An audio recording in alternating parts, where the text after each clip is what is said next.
Cautelai-vos dos cães, aqueles que são maus obreiros e que ensinam a mentira. Então, aí Filipenses capítulo 3, verso 2, e outras passagens também que falam a esse respeito.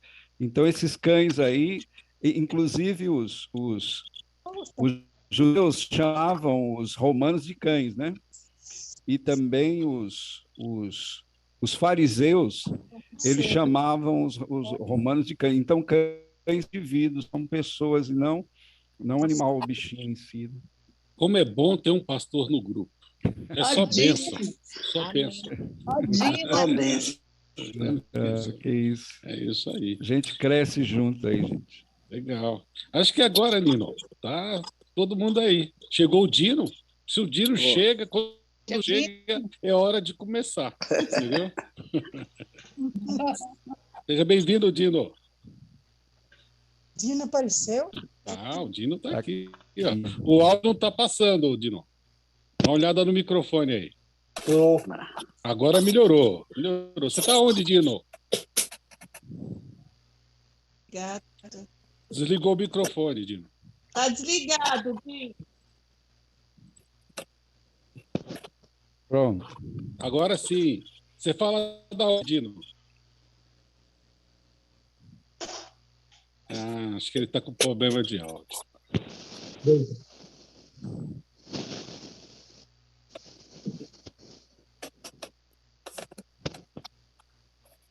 Algum problema? Estou conseguindo ouvir o Dino? Eu não estou conseguindo ouvir o Dino. Não. Ele deve estar com problema no microfone. Pô, agora saiu, Dino. Pode falar. Não, fechou de novo. Pronto. Abriu Aí, agora. o seu Ailton, tudo bem, pessoal? Tudo bem? Deus. Bem, de onde você fala, Dino? Você está onde? Eu estou aqui em Goiânia. Ah, terra boa. Estou aqui em Goiânia. É isso aí. Seja bem-vindo ao grupo. Ok, eu estou achando que é o alto-falante aqui. Não, mas agora tá bom, tá falando bem. Você está ouvindo a gente? Tá ok. Você consegue ouvir a gente? Eu estou ouvindo, sim. Então tá bom. Que bom, legal. Tá jóia. Tá, como é que tá o clima aí? Como é que tá o clima aí em Goiânia, Dino? Hoje, senhor, tá calor danado aqui. É? Calor danado. Ah, aqui tá frio. São Paulo tá com a garoinha fina, todo nublado. É, né? É. É a diferença, então. Legal, perfeito. Tá meio calor, mas Hoje vamos estudar mais um capítulo de Daniel. tá certo. O nosso professor Alexandre daqui a pouco vai dirigir a palavra, a pipoca já está pronta aqui. Tá certo. Um abraço para todo mundo aí. Oi, Dino, Boa tudo bem? reflexão hoje. Seja bem-vindo, Dino. Legal. Um beijo, Clemilda. Cadê o Theo? bem. O Theo está aqui também, né? Professora Thaís comendo, como sempre, né, dona Thaís? É, Thaís. Tá aí. Alexandre Nino, um abraço, viu? Eu não tá. Um abraço, Dino. Um abração aí para Começou a comer pipoca aí. Dani. Thaís aqui com um saco de pipoca. Olha aí. Isso, pronto. Então vamos lá. Vamos começar, Jair? Vamos. Você. Então tá bom. Vamos orar, então? Vamos. Quem ora hoje? A matriarca aí. Mãe, a hora, mãe. Posso orar. Se você ficou entender, fala embolado. Entende? Vamos orar. Fica entendendo a oração. Senhor Deus, eterno Pai, que Deus do céu, Senhor, graças, Senhor, pela vida, pela saúde, pela paz, pela esse sábado maravilhoso que está nos concedendo a nós. E te peço uma bênção especial sobre esse programa que vai arrumar agora, que vai começar agora, que eu possa ser inspirado por ti. Abençoe quem vai falar, quem vai proceder, quem vai interpretar também. Abençoe a todos nós, dá-nos a tua direção e proteção em nome de Jesus. Amém. Amém, Jesus. Amém. Amém. Amém. Bom, gente, nós paramos na semana passada, no capítulo 8, na primeira parte. É bem provável que teremos 3 partes. Né? Bom, vamos ver até onde a gente consegue ir hoje, né? A Braia também ingressou. Estão vendo aí a tela? Sim, né? Sim, perfeito. nós fomos até a identificação de quem era o chifre pequeno, do capítulo 8, porque do capítulo 7, o Joilton já tinha explicado para nós quem era o chifre pequeno do capítulo 7. Tentou explicar. Não, explicou bem, ninguém ficou com dúvida, não, ficou bem claro. E aí a gente agora nós ficamos naquela expectativa. Será que o chifre pequeno do capítulo 8 também é o mesmo chifre pequeno do capítulo 7? Então foi aí que a gente parou. Na semana passada, a gente avançou um pouquinho, temos uma boa trajetória ainda para andar no capítulo 8. Vamos ver até onde a gente consegue. A gente não está com muita pressa, porque a gente quer fazer bem tranquilo e não temos um tempo limite para acabar. Então, a gente vai tranquilo. Quando der a hora de encerrar o estudo, a gente encerra, e se não conseguir fazer tudo hoje, a gente continua passando na semana que vem. Com isso, a gente levantou aqui 7 razões, de acordo com o livro do Maxwell, do Mervyn Maxwell, né? Ele coloca algumas razões para a gente identificar o chifre pequeno. 7 razões para identificarmos o chifre pequeno como Roma, que é justamente a mesma identificação que no capítulo 7 o Joilton trouxe para a gente identificou Roma, tanto Roma pagã como Roma papal. Então, vamos lá. Primeiro, nós chegamos na semana passada, que existe um paralelo entre as visões, as 3 visões, a visão de Nabucodonosor do capítulo 2, da estátua, a visão que Daniel teve no capítulo 7, dos 4 animais, e a visão dos 2 animais do capítulo 8, elas têm um paralelo entre elas. E a gente viu algumas coisas interessantes nessas visões, que além de trazerem esse paralelismo de interpretações, elas trazem também a ampliação no conhecimento, mais informações, que a gente vai trazendo, vai ampliando o conhecimento em relação àquilo que a gente já sabia. Por exemplo, no capítulo 2, a gente sabia que o primeiro rei era a Babilônia, que representava a cabeça da estátua, depois os peitos e prata, o peito e braços de prata, que era o reino medo-persa, os quadris e coxas de bronze, que era a Grécia, os pés ali e tal, e aí, por fim, vinha uma pedra lançada sem auxílio de mãos humanas. Então, essa foi a visão do capítulo 2. No capítulo 7, a gente entende os mesmos reinos, eles vêm trazendo uma ampliação, um adendo, né? Um anexo, dizendo o seguinte, que aparece um animal terrível e espantoso, com 10 chifres, e desses chifres caem 3, nasce um pequeno, que esse pequeno faz o terror, né? Faz o terror. Esse chifre pequeno, ele fala blasfêmias, fazia guerra contra os santos, e paralelamente a isso acontecia um juízo no céu, abrem-se os livros, o ancião de dias e tal. Então, quer dizer, qual é a conclusão que a gente tira? Os reinos são os mesmos, os períodos são os mesmos, mas aparece agora uma coisa a mais, que é o juízo do céu que começa a acontecer lá no céu, no santuário celestial.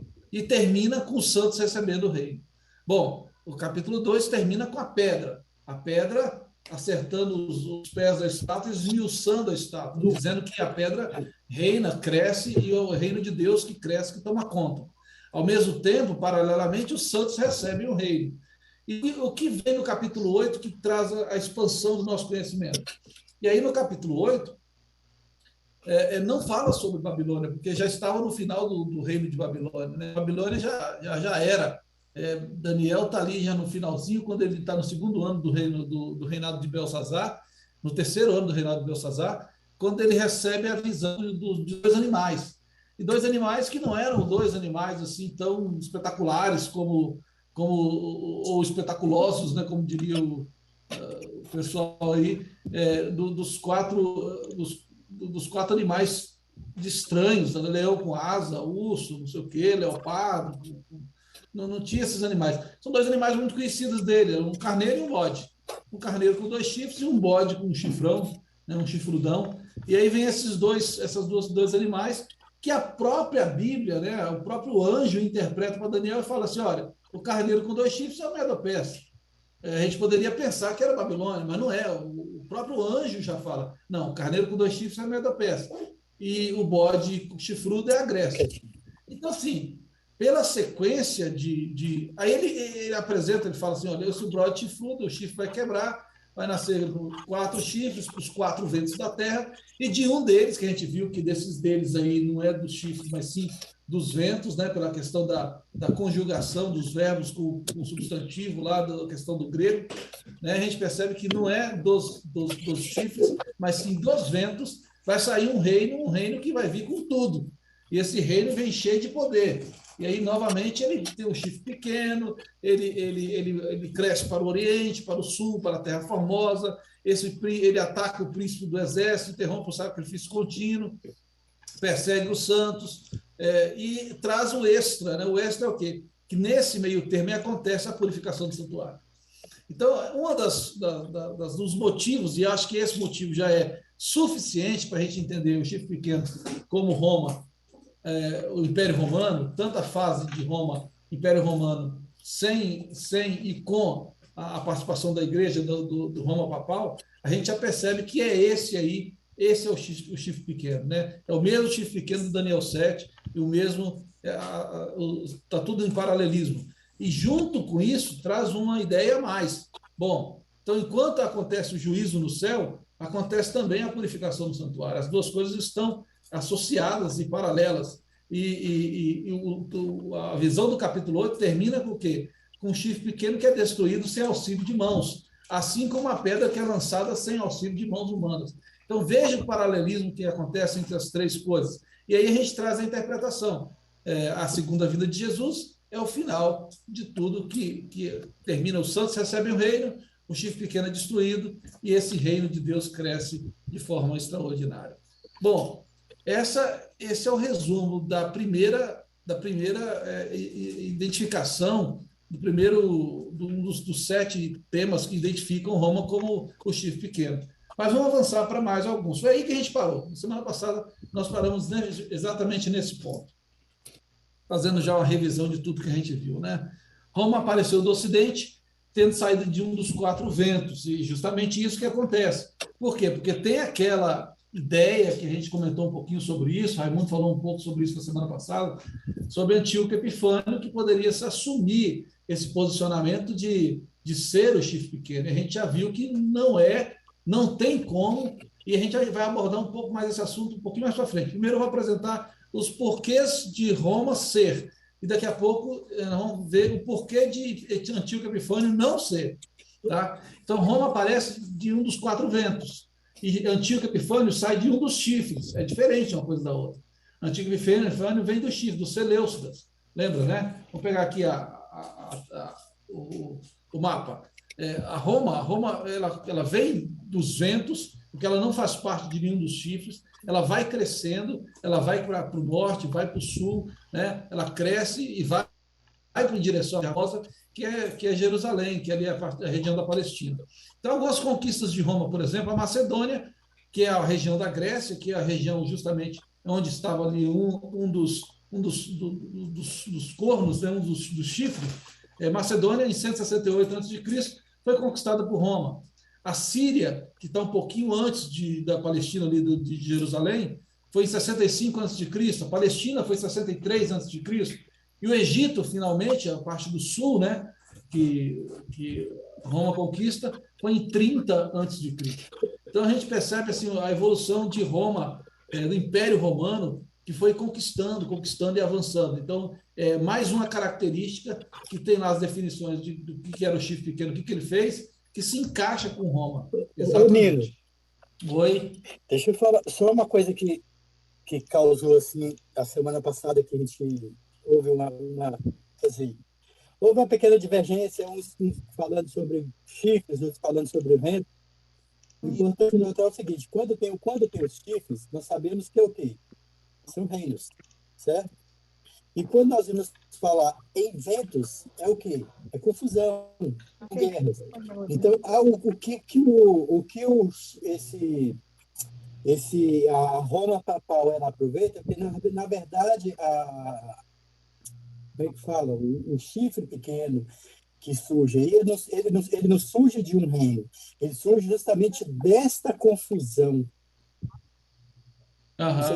Eu não sei se você deu para entender, porque ela não era um reino, e também ainda não era o domínio de Roma ainda. Eu não sei se tu pode explicar melhor isso aí, porque assim, ainda nós não estávamos no reino de Roma, certo? Nós ainda estávamos na Grécia. Quando surge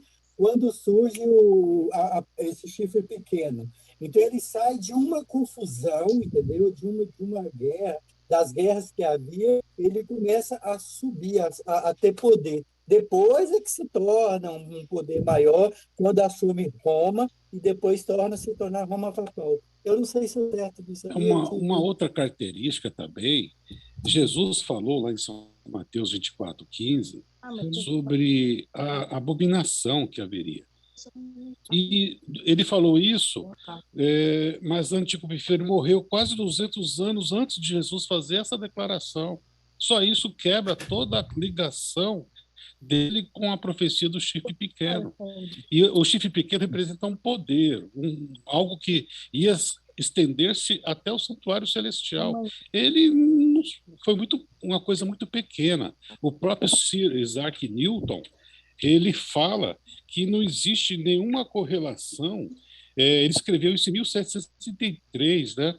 Quando ele fala sobre Etíope pequeno, que ele foi muito etíope.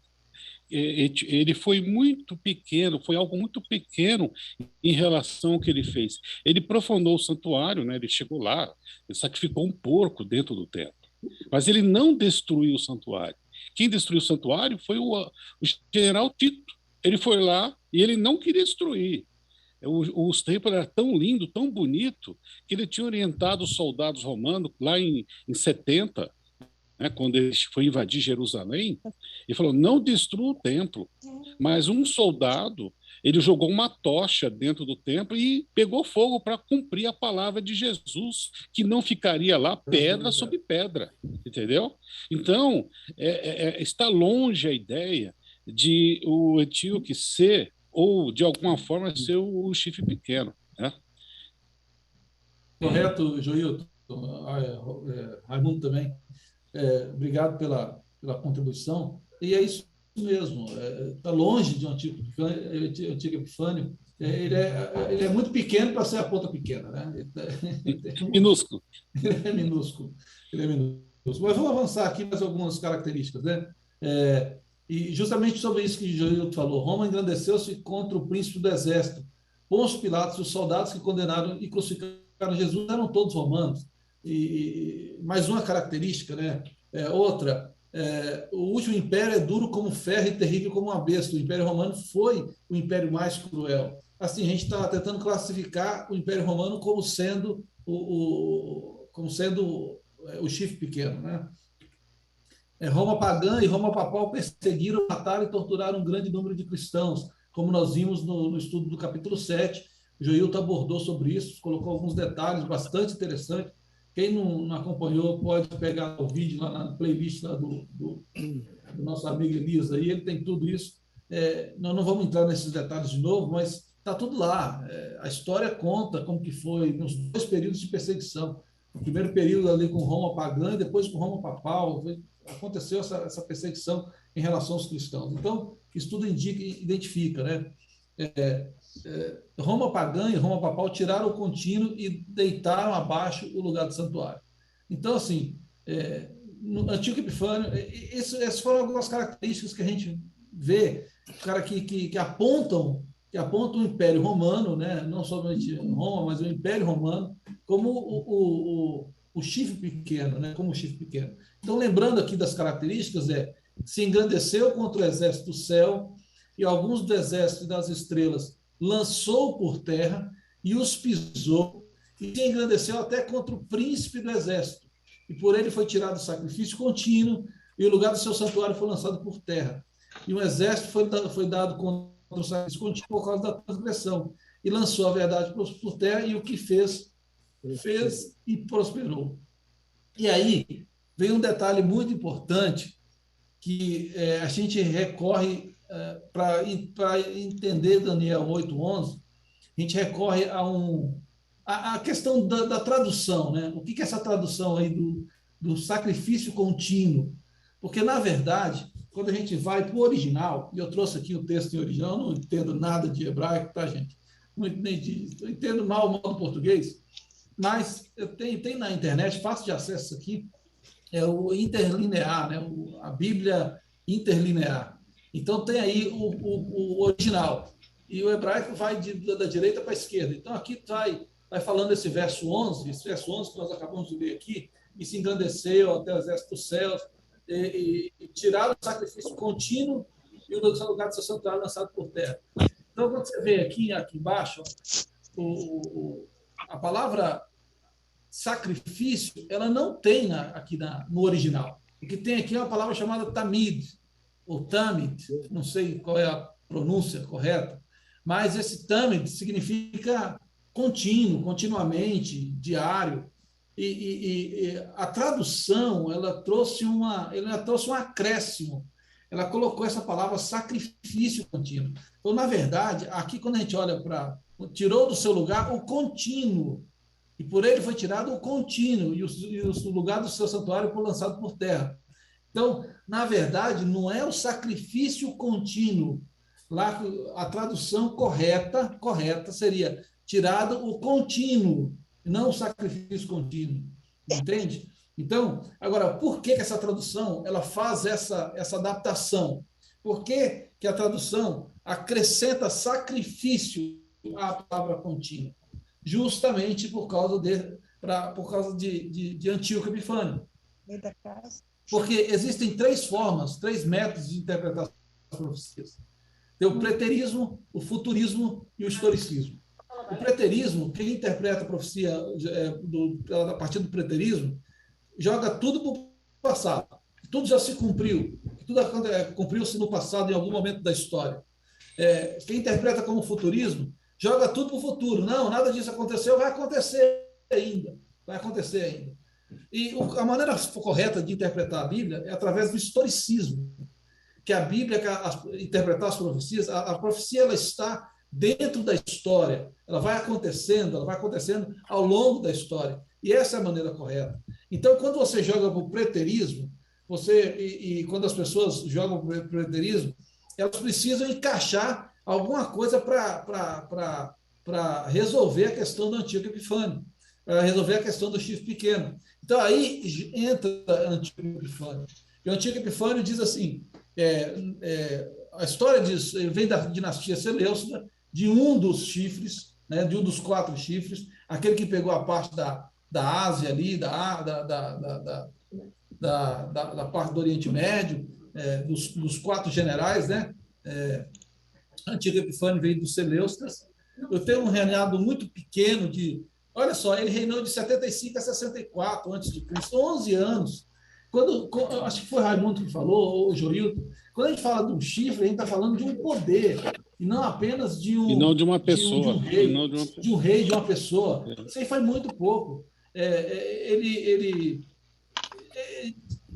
veio ser muito, muito insignificante. Na verdade, quem foi mais significante, de acordo com esse livro do Mervyn Maxwell, o pai dele, o Antíoco III, esse sim foi chamado Antíoco o Grande. Esse sim foi um pouco mais destacável do que o próprio Antíoco IV, que é o Antíoco Epifânio.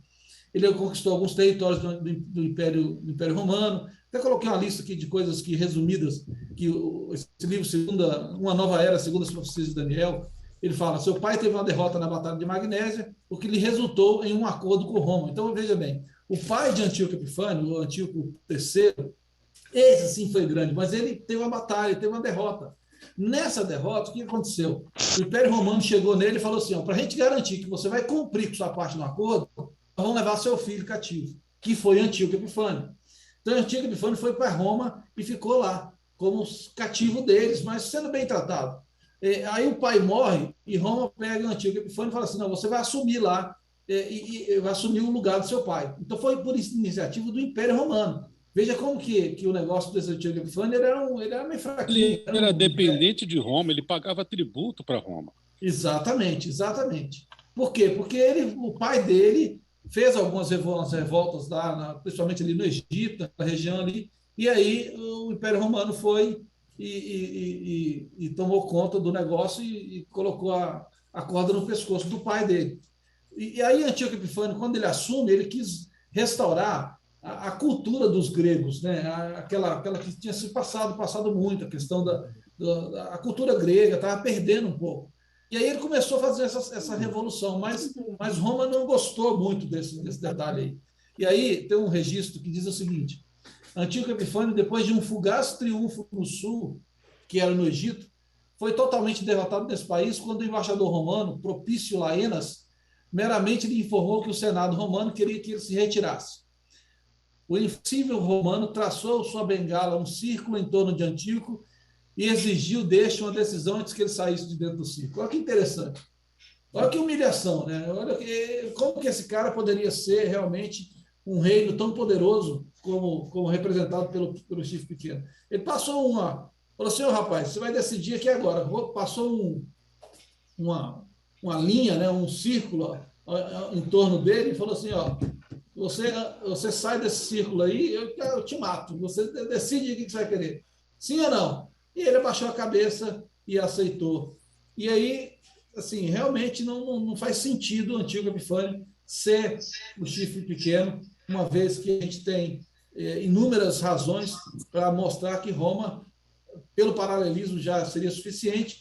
E o Jailton citou uma situação que eu coloquei aqui como por último também. O maior argumento contra Antíoco Epifânio está em Mateus 24, 15 e 16. O Jailton já citou aí, que diz o seguinte: quando, pois, vocês virem situado no lugar santo o abominável da desolação de que falou o profeta Daniel, e aí quem lê entenda, então os que estiverem na Judéia fujam para os montes. Esse é o maior argumento contra o Antíoco Epifânio. Não pode ser o Antíoco Epifânio. Porque como que ele veio antes de Cristo? 200 Tudo isso anos. que ele fez, ele veio bem antes de Cristo. Quantos anos? 200 anos antes. 200 anos antes de Cristo. Como é que Cristo falou que isso ia acontecer ainda se ele já tinha passado? Então, não faz o menor sentido.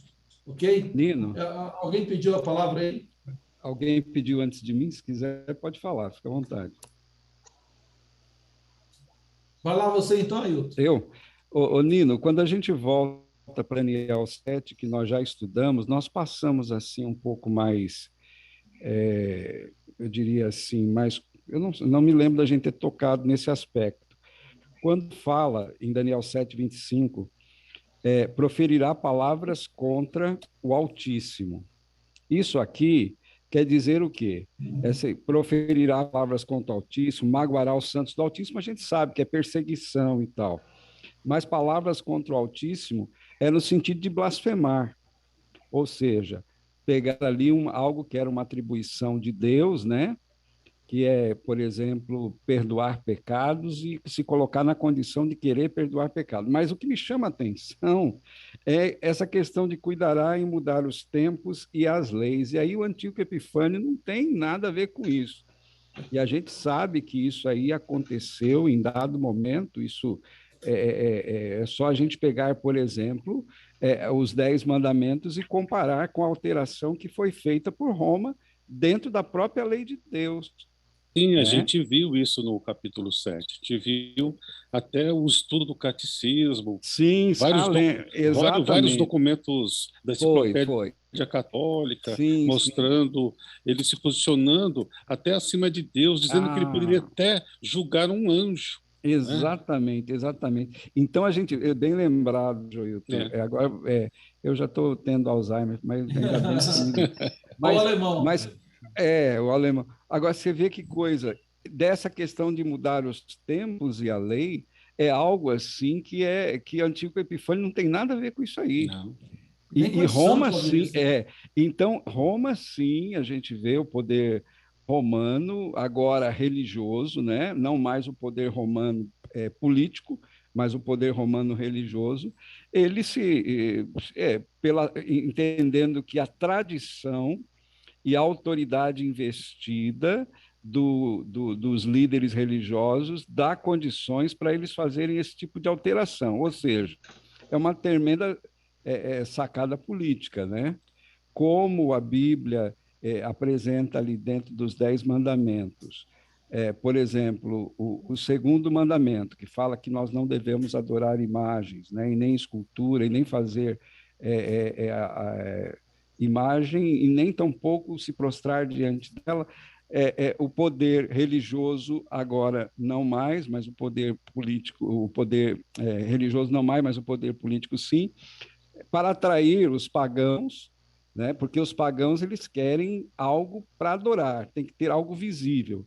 Então, a ideia foi, vamos pegar os líderes da igreja, vamos pegar a própria mãe de Jesus, o pai de Jesus, os líderes da igreja, Pedro e tal, vamos fazer imagens, esculturas, e vamos colocar dentro do templo, os pagãos serão atraídos para adorar. Os pagãos veneram o Deus Sol, certo? Que é cultuado no Sunday, no domingo, né? O dia do sol. Então, Cristo Jesus ressuscitou, não foi no domingo? Então, vamos colocar o domingo como um dia de guarda também. Então, essa foi a brecha. Então, se cumpre perfeitamente essa questão de que a brecha que eu digo assim, a mudança e alteração da lei. Então, você tira o segundo mandamento, que fala para não fazer imagem de escultura, e você não vai encontrar mais isso dentro da reforma que foi feita por Roma espiritual, dentro da lei de Deus. Você não vai encontrar esse mandamento. O segundo mandamento você não encontra mais dentro do catecismo. Você não encontra. Não tem. Você procura lá, não farás para ti imagem de escultura, você não vai encontrar mais. Mas você encontra na nova mudança da lei que foi feita a partir, e outras mudanças que foram acontecendo, né? Outra questão que o lembra-te do dia de sábado para o santificar, também tira esse e coloca qual? Guardar domingos e festas. Então, e a mudança do tempo que a gente vê também é a própria maneira que hoje o calendário é usado, que a gente vê, por exemplo, o dia, segundo a Bíblia, era para ser de um pôr do sol a outro, mas houve uma mudança da maneira de se contar o tempo também. A gente vê o dia começando agora do meio da noite. É interessante que quando é meio-dia, por exemplo, meio-dia e 15, meio-dia e 20, meio-dia e 10, depois do meio-dia as pessoas falam boa tarde. Mas quando dá meia-noite, meia-noite e 15, e ninguém fala bom dia. Por quê? Porque ainda tem um pedaço da noite muito grande, entendeu? Então, essa é também uma interpretação a respeito da maneira como você começa a contar o dia, não mais ao pôr do sol ao outro, conforme a Bíblia diz que era. Houve tarde, manhã do primeiro dia, houve tarde, manhã do segundo dia, e houve essa mudança. Alguns dizem, mas isso aí é importante, muito importante, principalmente quando a gente vai levar em consideração o quarto mandamento, que continua em vigência. Por quê? Porque várias e várias pessoas hoje podem até chegar e falar assim, mas você guarda o sábado, o que tem o sábado a ver com sexta-feira? Por que você não vem na igreja ou você não vem na escola na sexta-feira à noite? Por que você não vai, por exemplo, a alguma outra atividade? Por que você para no meio, ali no horário do pôr do sol? Então, a gente não mais tem um argumento, eu diria assim, se não for pela Bíblia, para você usar essa contagem do tempo. Lembrando que isso não tem nada a ver com o Antíoco Epifânio. Não, e outra coisa também, Ailton, quando você entra em Roma, nação, ela não tinha nada a ver com religião. Você pegou do tempo de Cristo, quem discutia religião era a facção de fariseus, saduceus. Porque o que Pilatos na hora resolve? Pilatos não entra na parte cristã da coisa. Sim. Ele resolve a coisa para o lado dele. Ele queria confusão para o lado dele. Então, naquela época, Roma como nossa, me fugiu a palavra agora. Como nação, ela não entrava na parte religiosa dos judeus, ela não se influenciava nisso aí. Ela só foi influenciar isso aí muito tempo depois. Sim.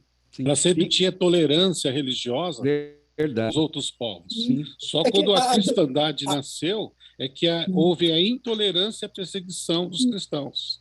Principalmente, mas quem foi que fez essa perseguição? Nós sabemos, no início não foi Roma. Não. Primeiro eles mataram Cristo, depois eles foram matando os apóstolos, aí só vai surgir essa encrenca toda quando a mudança que o Ailton está falando aí, foi 300, que começou praticamente ali na época de 321, que foi mudado o sábado para o domingo, e começa toda essa confusão. Mas antes, quando é Roma, Roma como Estado, né? Vamos dizer assim, como Estado, ela não influenciava nisso aí. Para ela, tudo faz, ela não tinha, como diz assim, ela não tirava efeito disso aí. Quem fomentava realmente eram os fariseus, os judeus, né? Os saduceus. Os saduceus, eram eles que fomentavam. Eu vi essa semana uma explicação sobre isso. Na verdade, eles eram políticos religiosos. Então, para eles, é praticamente o que nós temos hoje no Congresso. Políticos religiosos. Eles não estão nem aí para em termos de se é bom ou ruim para a igreja. O importante é que eles estão ganhando dinheiro com o nome de religiosos. Tanto que Pilatos, ele fala assim, gente, eu não, 2 ou 3 vezes ele fala, eu não estou vendo problema nenhum nesse homem aqui, esse homem é inocente. E pela pressão ele acaba lavando as mãos e deixando o povo decidir, e o povo vai... Porque quando ele fala não, mas ele falou que ele é rei, então, e quem era o rei? Era César. Então ele está falando que ele é rei. Então, se o Pilatos não fizesse nada, eles levavam para César. E o Pilatos já tinha medo de perder. De perder o poder. Mas por Pilatos mesmo teria liberado ele. O negócio é que o Pilatos foi fraco e ele teve medo das ameaças. Medroso. Ele era igual o Epifânio. Justamente. Mas, gente, realmente não tem como caracterizar Epifânio. Acho que está bem claro que não foi antigo Epifânio. Está bem claro que a ponta pequena é Roma. Mas uma coisa que precisa ficar claro para todo mundo, para todos nós, é essa questão do tamid, tá? Por quê? Porque isso é muito importante. Isso vai fazer uma conexão maior lá para frente, porque muitas vezes a gente acha que é o sacrifício contínuo, e não é somente o sacrifício, mas sim o contínuo. O contínuo precisa dessa interpretação.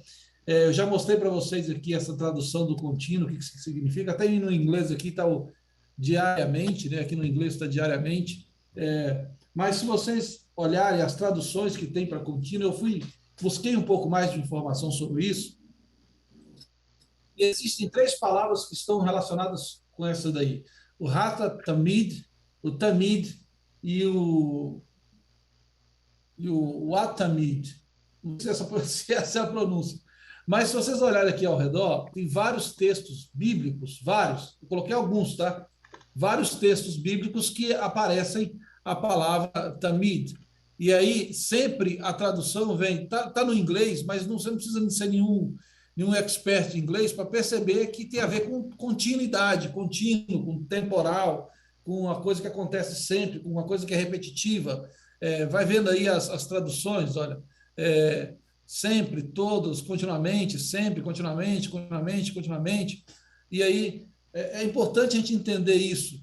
A tradução, para encaixar o Antíoco Epifânio como sendo aponta para o chifre pequeno, coloca o sacrifício contínuo, porque ele interrompeu o sacrifício. Mas não era o sacrifício contínuo, é sim o contínuo. E a gente precisa entender o que é esse contínuo, tá? É muito importante a gente entender o que é esse contínuo. Então, assim, ajustando aqui o texto, ajustando a tradução, persegue o príncipe do exército, interrompe o contínuo e persegue os santos. Não o sacrifício contínuo, tá? O contínuo. E por quê? E aí a gente vai entender o que é esse contínuo, tá? O que é esse tamid, o que é esse contínuo. E aí isso tem a ver muito com o ministério de Cristo no céu, que Hebreus coloca muito essa parte, a gente precisa também entender essa questão do ministério sacerdotal de Cristo. Tamid é o permanente ministério sacerdotal de Cristo em nosso favor no santuário celestial. Para a gente entender, o Ailton disse aí um pouquinho antes, sobre a blasfêmia, sobre o chifre pequeno que vai lá e interrompe, se mete naquilo que corresponde apenas a Deus, é justamente esse entendendo, partindo do entendimento do que vem a ser esse tamid. E aí a gente vai olhar o seguinte texto bíblico que está em Hebreus capítulo 3, verso 1. Fala o seguinte: portanto, santos irmãos, participantes do chamado celestial, fixem os seus pensamentos em Jesus, apóstolo e sumo sacerdote que confessamos. Então nós temos Jesus, o apóstolo Paulo, acreditamos que o apóstolo Paulo escreveu o livro de Hebreus, não é uma definição isso, mas a gente acredita que sim, e ele escreve aos Hebreus, ele fala o seguinte: Jesus é o apóstolo e sumo sacerdote que confessamos. Mais um texto. O mais importante do que estamos tratando é que temos um sumo sacerdote como esse, o qual se assentou à direita do trono da majestade dos céus e serve no santuário, o verdadeiro tabernáculo que o Senhor erigiu, e não o homem. Então, peraí. Então, vem dizendo que Jesus é o sumo sacerdote, é a majestade no céu. Nós temos um sacerdote que assentou-se à direita do trono, na majestade do céu, e ele serve no santuário verdadeiro tabernáculo, que Deus erigiu e não o homem. E aí a gente precisa entender um pouco melhor esse detalhe aí, porque, veja bem, tem esse texto ainda de Hebreus 7, 20 a 25, eu não quero ficar lendo, tem para mim 7, 25, 20 a 25.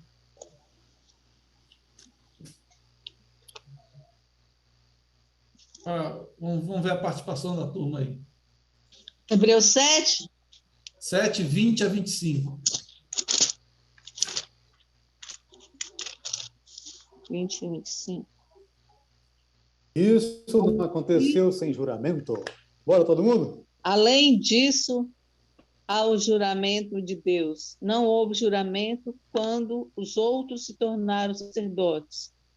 Porém, houve juramento quando Jesus se tornou sacerdote, pois Deus lhe disse: o Senhor jurou e não voltará atrás. Ele disse: você será sacerdote para sempre. Portanto, essa diferença também faz com que Jesus seja a garantia de uma aliança melhor. Há ainda outra diferença. Os outros sacerdotes foram muitos porque morriam e não podiam continuar o seu trabalho. Mas Jesus vive para sempre e o seu sacerdócio não passa para ninguém. E por isso ele pode hoje sempre salvar as pessoas que vão a Deus por meio dele, porque Jesus vive para sempre a fim de pedir a Deus em favor delas. Obrigado, Deusinha.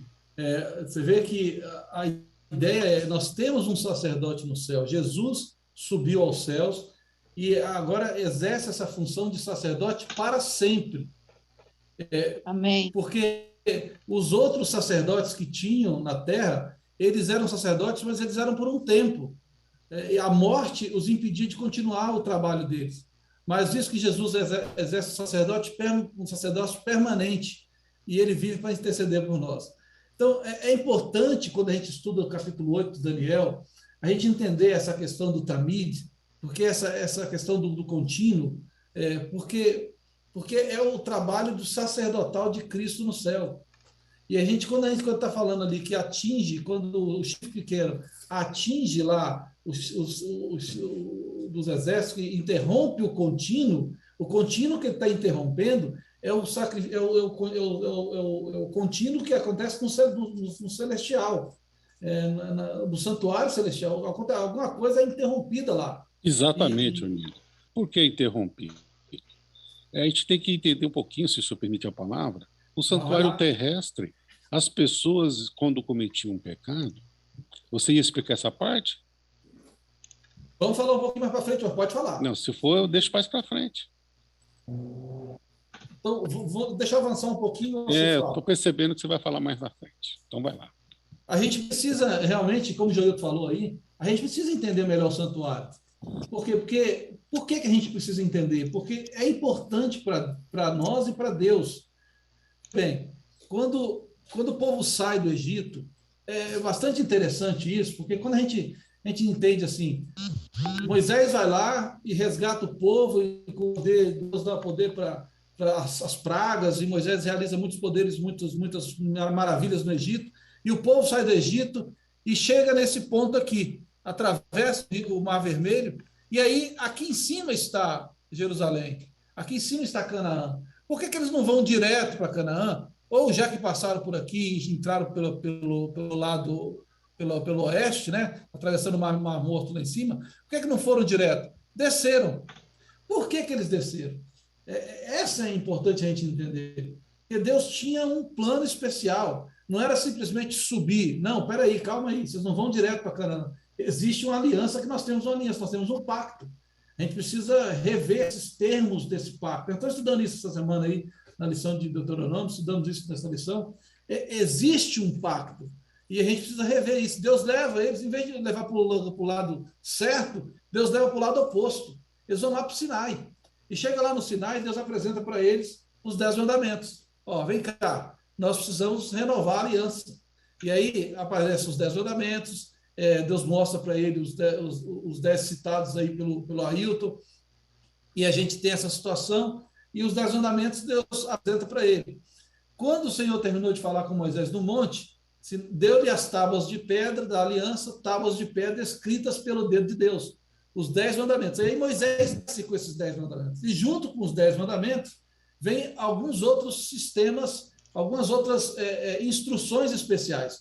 Leis civis, de como eles iam se reunir, se organizar, leis de saúde, leis do sistema de adoração, sistema cerimonial. Então, tinha uma série de leis que Deus dá para Moisés, para ele organizar o povo. Então, o povo está lá no Sinai. Em vez do povo subir para ir para buscar Canaã, o povo desce para o Sinai, e lá Deus dá algumas normas, algumas orientações importantíssimas para ele. Só que Deus fala uma coisa para Moisés. Deus fala uma coisa para Moisés, que está em Êxodo 25, 8 e 9. Isaac, você ia ler naquela hora, por favor. Lê agora.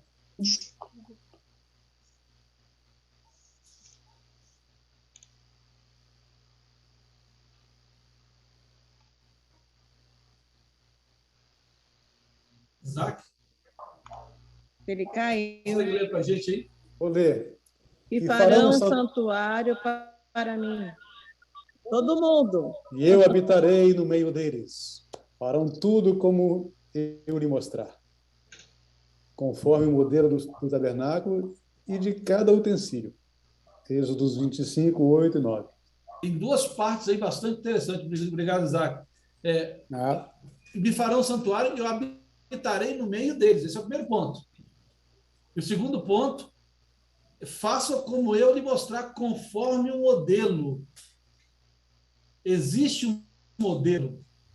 Existia um modelo para o qual Moisés precisava seguir direitinho. Então, a primeira parte é o seguinte: eles construíram um santuário, sim, para que Deus habitasse no meio deles. O santuário ficava justamente no meio da organização, das distribuições das tribos de Israel. As tribos se posicionavam exatamente de uma maneira bem organizada, cada um ficava nos seus... Então, tinha os líderes lá, vocês estão vendo aí. Isso aí é um modelinho que eu achei na internet. Cada chefe de tribo ficava aqui no seu posicionamento na frente da sua tribo, 3 de um lado, 3 do outro, 3 do outro, 3 do outro, e aí ficava ali. E o santuário foi construído, foi a orientação que o santuário fosse construído, ficasse no meio do tabernáculo, no meio do meio do povo. Mas não era só isso, né? Existia um detalhe a mais, que Deus estava ali dentro do santuário. Nós vamos ver um pouquinho mais sobre isso. E aí vem a segunda parte. Conforme o modelo que eu lhe mostrarei, eu vou te mostrar. Então, Moisés, na verdade, o que ele fez? Ele fez um Ctrl+C, Ctrl+V. Ele viu, registrou e construiu. Então, Hebreus 8, 1 e 2, a gente leu sobre isso, que pode ler para a gente aí, Hebreus 8, 1 e 2. O mais importante do que estamos tratando é que temos um sumo sacerdote como esse, o qual se assentou à direita do trono da majestade nos céus, e serve no santuário, no verdadeiro tabernáculo que o Senhor erigiu, e não o homem. Hebreus 8, 1 e 2. Então, Joilton, o que está querendo dizer aí, Joilton? Que Jesus está onde? Ele está no santuário. E que o que o povo passou aqui na terra, eles aprenderam, conforme o Nino falou, como ia funcionar o verdadeiro santuário. como quando se cumprisse, né, a questão da oferta, o Cordeiro de Deus, ele fosse sacrificado, ia funcionar, ia iniciar o santuário celestial. E esse santuário celestial, conforme a Nilza leu lá também, não é comandado por um sacerdote humano, mas o próprio Jesus. Ele ministra. E essa palavra que o Nino falou, do contínuo, ele recebe as orações, nossas orações, continuamente, dia a dia.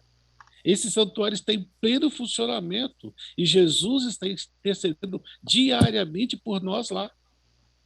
Ele está ali, conforme diz Hebreus, oferecendo sacrifícios muito melhores do que eram oferecidos no santuário terrestre, que eram sangue de animais, de bodes, de ovelhas.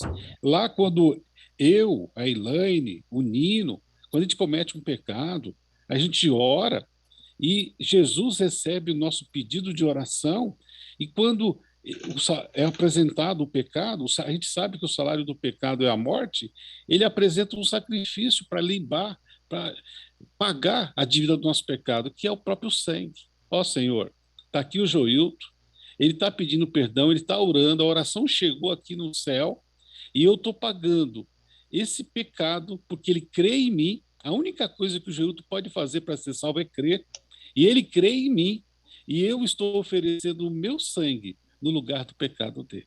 E isso continuamente, 24 horas. E o que fez a ponte pequena? Aí depois o Nino vai explicar. Nós vamos estudar um pouco depois. Eu quero fechar. A gente tem muita coisa ainda para estudar e tem mais uns 30 slides aqui para frente. Vai lá. Mas acho que seria bom a gente já ir encerrando por hoje, e a gente continua no próximo sábado.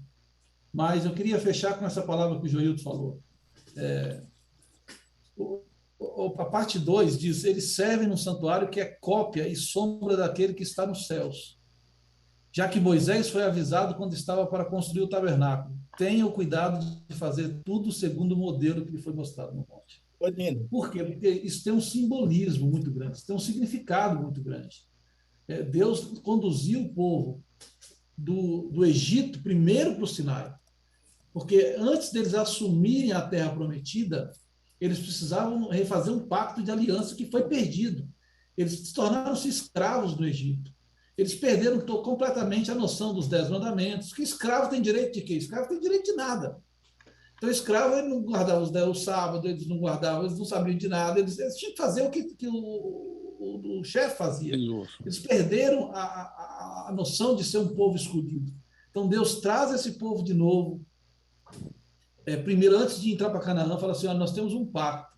Esse pacto foi feito com Abraão lá atrás. Eu fiz um pacto com Abraão, falei com ele que vocês seriam numerosos, vocês seriam como como as estrelas do céu e como a areia do mar. Vocês seriam um povo, uma geração, uma nação numerosa. E aqui estão vocês hoje, vocês vão entrar na Terra Prometida agora. E eles entrariam naquele momento, se não fosse o problema lá de Cades Barneia. Mas vocês vão entrar agora. E vocês estão prontos para entrar, mas primeiro vocês precisam lembrar desse pacto, dessa aliança, e entender o sistema, que o pecado é complicado. Então, ali, a construção do santuário, e nós vamos ver um pouco mais para frente, nós temos mais alguns detalhes sobre o santuário, nós vamos ver na próxima lição, no próximo estudo, e antes de terminar, nós vamos ter uma mensagem musical aí, o nosso tio Isaac, que está preparado, está na ponta da agulha ali. Mas é importante a gente entender que antes desse povo chegar na terra prometida, eles precisaram entender a aliança que tinham com Deus. E nós estamos no mesmo trajetória, nós estamos indo para a terra prometida. Nós precisamos, a terra prometida, a Canaã celestial, a gente precisa refazer essa aliança com Deus, entender essa aliança com Deus, entender o problema do pecado. Deus usou o santuário para que pudesse ficar claro que o pecado não era uma coisa simples, o pecado é uma coisa complicada, o pecado nos afasta de Deus. Então, acho que é o momento da gente encerrar esse momento aqui, esse estudo aqui, pensando, refletindo sobre isso, sobre o preço que o pecado custou para Deus e para Jesus. Raimundo, você ia falar? Eu estou estudando esse livro aqui, ó, Na Corte Celestial. Esse livro ele explica detalhadamente muita coisa. Então, assim, tem muita coisa que a gente pode aprender. E sobre a nossa, como é que fala? A nossa teoria, a teoria adventista, entendeu? Então, ele explica muito bem tudo isso, sobre o sacrifício, sobre o santuário. Então, ele é muito bom. Para quem não tem, pode baixar, né? Ok, boa sugestão. Então, gente, vamos encerrar agora ouvindo aí uma mensagem musical que Isaac vai trazer para a gente. Mas vamos pensar nisso. Estamos caminhando para o céu. Acho que esse mundo não vai durar muito tempo mais. E estamos justamente atravessando o deserto. E Deus nos chama para uma reflexão em relação à nossa questão espiritual, a aliança que Deus tem conosco, o povo de Deus.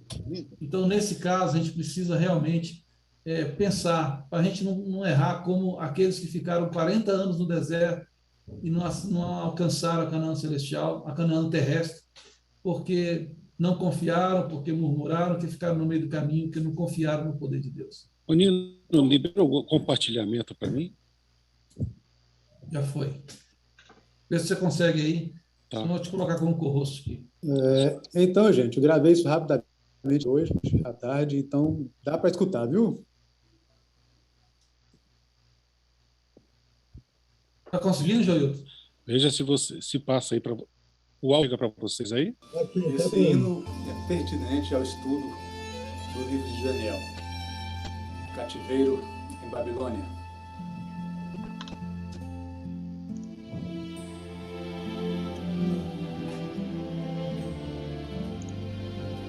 Às margens de um rio sentei, não suportei, me pus a chorar.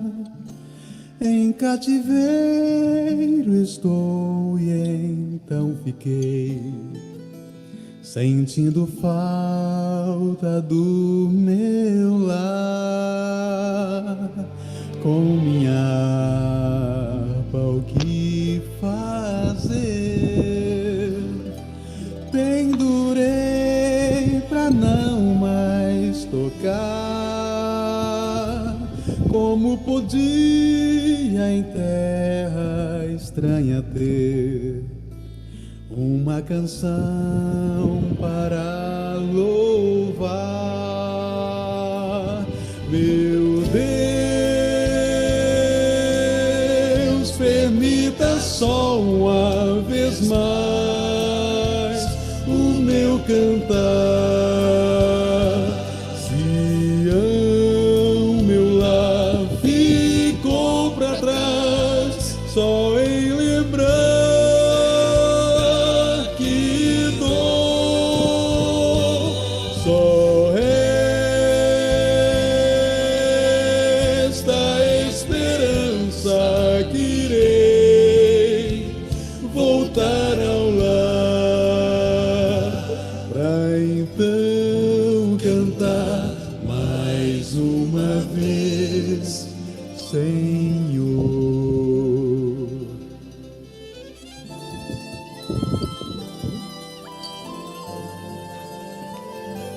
A opressão me traz também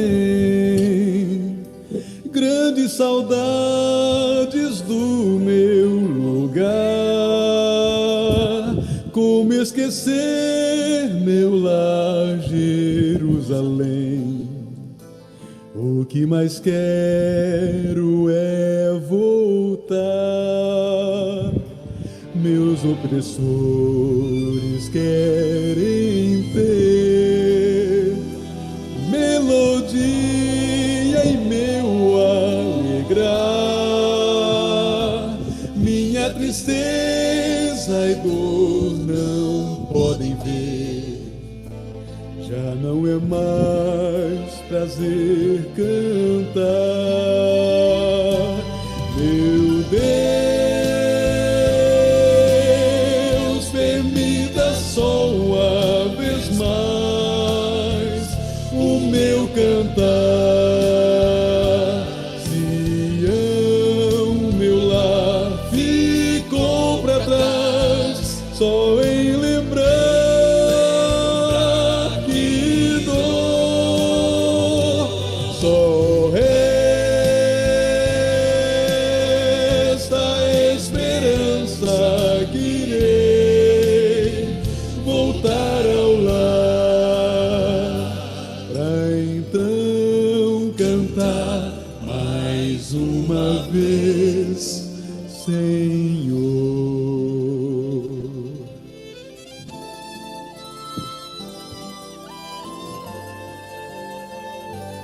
Meu Deus,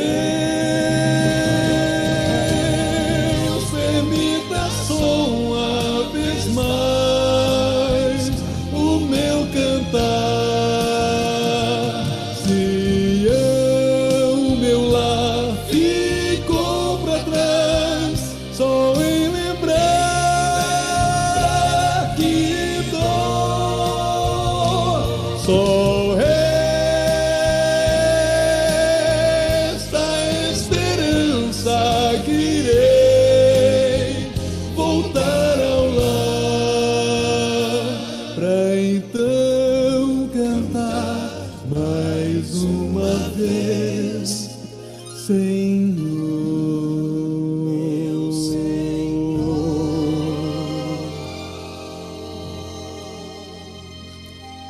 Pra então cantar mais uma vez, Senhor. Amém. Amém. Amém. Sabe realmente que não resta muita alegria, né, neste mundo que estamos vivendo. Temos pequenos momentos de felicidade, mas são muitos momentos de tristeza. A gente passa por muita situação triste e às vezes a gente quer cantar, a gente quer mais uma vez ter mais algum momento de alegria, mas o momento de alegria definitivo vai ser no céu. Amém. A gente vê como Daniel, como os amigos de Daniel, como aquela geração que, infelizmente, pela sua má conduta, a sua revolta contra Deus, eles foram levados cativos para a Babilônia. Ali foi Daniel, foram os amigos deles. E aí o profeta escreve essa lamentação, né? Não tem mais prazer, Senhor, me dá esse prazer de pelo menos cantar mais uma vez. As minhas harpas estão em cima. Eles não tinham prazer de cantar mais. O povo de Israel era um povo alegre, um povo que cantava, tinha festas, tinha reuniões, várias festas no ano, né? Eles paravam tudo, iam para Jerusalém para cantar. Mas pela negligência, pela seu queixo duro, né? Eles foram levados cativos. E assim estamos hoje, né? Essa condição espiritual, nós estamos assim, nós estamos afastados da casa do Pai. Nós estamos longe da casa do Pai.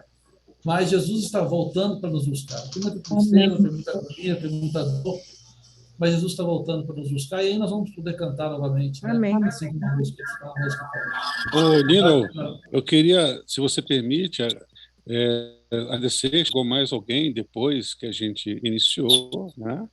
Nosso primo aí. E cadê ele? Estava aqui. Não, foi o Brian. Cadê o Brian? Obrigado, Brian, você ter vindo, estado aqui com a gente. Deus abençoe você. E também a Rosângela, que está aqui conosco.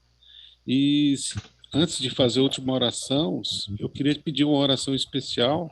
Amanhã a gente vai estar visitando a Juliane, ela está num tratamento intensivo, e a gente tem orado muito a Deus para que ela seja liberta aí, que Deus tire esse desejo do seu coração, do uso de drogas, dos vícios, e é algo muito difícil. Tudo que a gente percebe que tudo que ela precisa é de um milagre, que Deus possa ir visitando e levando a cura, tá?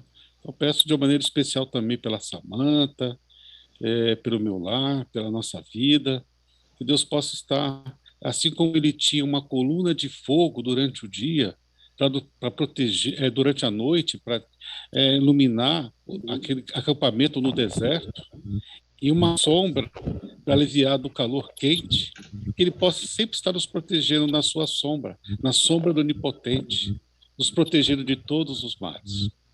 Amém. Amém, Joilton. Vamos orar então, vamos orar? Eu também peço oração. Tem tempo? Pode falar, mãe. Para a senhora, todo mundo. Obrigada. Estou atacado de labirintite, hoje me deu 4 vezes sintoma de labirintite e quase eu caí da cama. Então, vocês olhem por mim, para que eu vencesse isso. Tá bem. Mais alguém? Acho que a Rô quer fazer hora pedido. Saúde, né? Para todos nós. Força para a gente continuar, perseverar, não desistir, né? Amém. Amém. Ok, vamos orar então.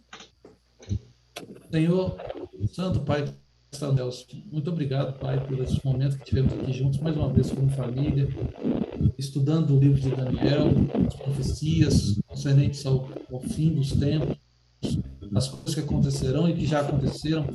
Nós te agradecemos por isso, por esses momentos, por estarmos todos juntos. Pai, nós te pedimos de uma forma muito especial que nós estejamos realmente preparados. Sabemos que o fim está próximo, que o mundo está próximo de se acabar, aquela pedra que foi lançada assim aos irmãos está vindo e vai destruir todos os reinos desse mundo, e somente o reino de Cristo Jesus será implementado. E nós queremos estar prontos e preparados para participarmos, para sermos moradores deste reino. Transforme o nosso coração, nos ajude a nos preparar diário na busca da presença do Espírito Santo, da santificação, para estar preparados e prontos para este momento. Não deixe que nós percamos as oportunidades que são colocadas diante de nós a cada dia. Nos abençoe, Pai, nos ajude. Amém. Nós pedimos de uma forma especial nossas primas, pela Juliane, pela Samanta. Cada uma tem sua particularidade. A Juliane, a gente clama para que ela possa se libertar dessas questões que lhe prendem, que lhe consomem a vida, o tempo passa e ela precisa se libertar disso, Pai, e ela pode, não por ela mesma, mas pelos méritos de Jesus, Amém. Possa transformar a vida dela. Amém. Também a Samanta, esteja com ela, esteja com minha mãe, que pede oração pela saúde dela, pela saúde física, que ela está com essa questão da labirintite, ela está meio perdendo um pouco o sentido a estrutura do equilíbrio, né? Que esteja com ela, Pai, me reabilitando a saúde, para que ela fique firme novamente. Amém, Jesus. A Rô também pede pela saúde física, e o pedido dela se estende a todos nós.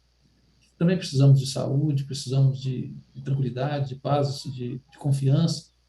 Se eu possa nos fornecer essa confiança que precisamos para avançar no nosso dia a dia e nos preparar para encontrarmos contigo. Amém, Jesus. Temos uma boa semana de atividades, de trabalho, que possamos nos encontrar novamente no próximo sábado. É o que te pedimos no nome de Jesus. Amém. Amém. Amém. Amém. Amém. Feliz semana, povo de Deus. A foto. Feliz semana para todos. Feliz semana com alegria. Feliz semana com alegria. Feliz semana, muita saúde para todos vocês, tá, pessoal? No 3, a foto, sorrisão amarelo. Não, amarelo não. 1, 2, 3. Aí, gente. Feliz semana, pessoal. Mais bonita é minha mãe, tá? Feliz semana para todos vocês. Feliz semana. Feliz semana. Feliz semana para todos. Muita saúde da senhora aqui primeiro. Valeu, Dino. Semana para todos. Feliz semana.